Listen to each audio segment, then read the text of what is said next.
All right, so we up in here. I'm the shock exchange, of course, and this is Trump and the global economy. Trump and the G for short. It's been a while.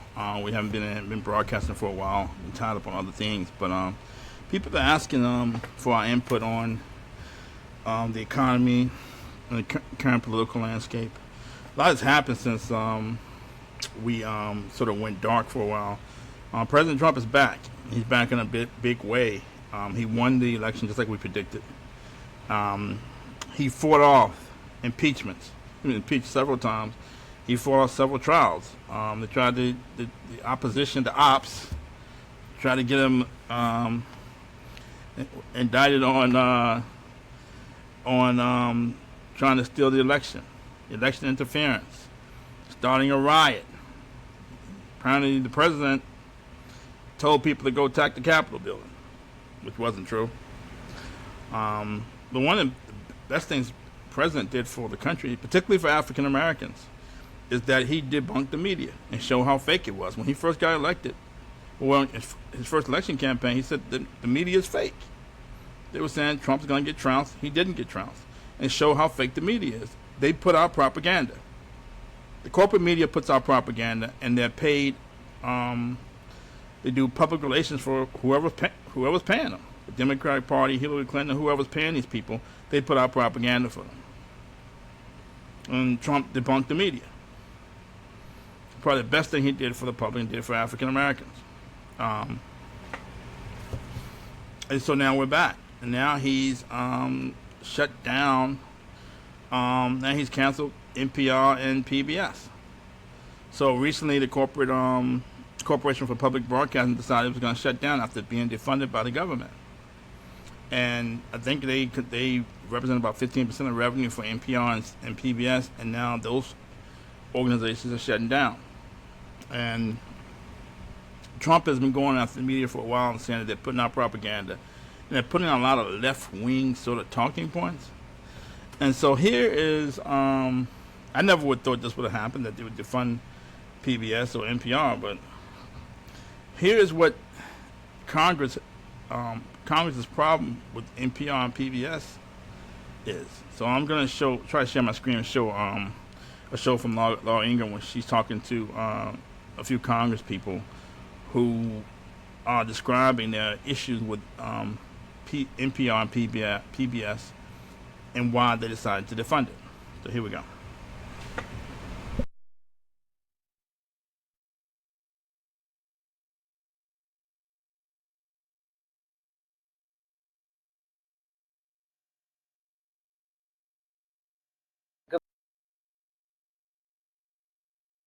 Bell.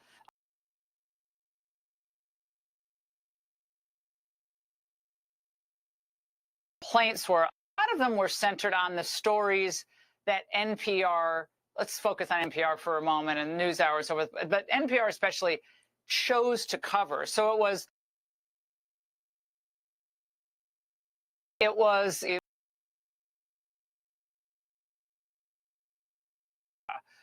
was the various other minority interests. It was anti-Trump, and let's say conservative parents were worried about, like, keeping kids out of school during COVID, et cetera, et cetera. Well, Laura, we did our research on this. We just don't vote on something to say we're going to cut something. And 90% of the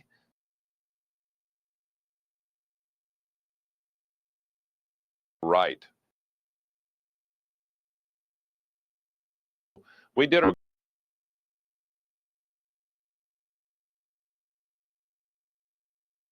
after whether people are not going to propaganda network, it is gone, and thank God. Well, Jason, of course, the Democrats losing a propaganda machine, it's not sitting too well with them. They're mad. Watch. Will die because of these cuts. It's not hyperbole to say that public broadcasting saves lives during emergency situations. They are fighting organizations American taxpayers partly funded and knew and understood with their very eyes were biased. But I mean, they think they can win on saying, oh, you killed Big Bird. Control. Yeah, people are going to die is just sort of the common, week in and week out thing. Seriously, by not having PBS broadcast down in Blanding, Utah?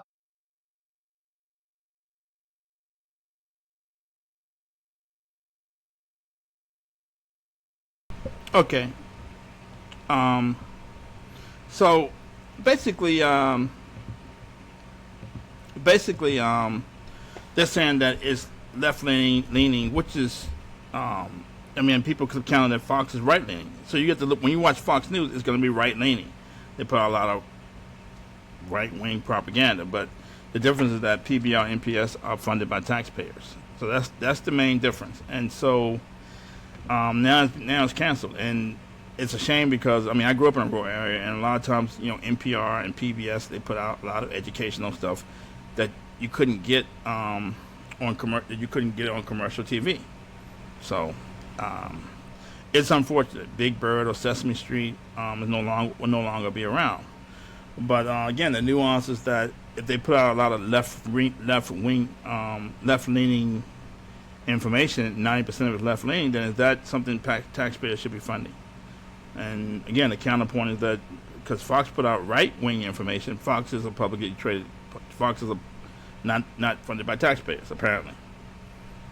So that's the nuance. And now NPR is gone. This is consistent with Trump's attack on the corporate media and trying to get the corporate media to put out more balanced information. And that's why you have Trump and the GE.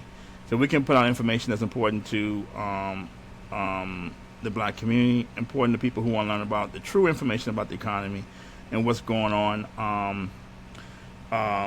and not just corporate America, what's going on with the economy and what's going on in the black community. You don't have to just watch ESPN or the corporate media anymore.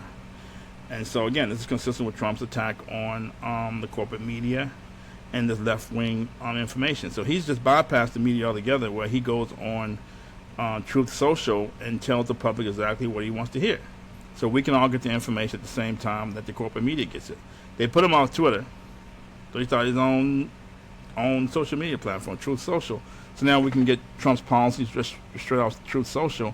You don't have to wait to hear from ABC, CBS, or some major newspaper. So that's Trump and the G, and Trump cancels NPR and PBS. And it's been only 6 or 7 months since he's been in office, and so he's not going to stop. He's going to keep, he's going to keep telling the public what his agenda is and executing on it. So, thank you for your time. Thank you.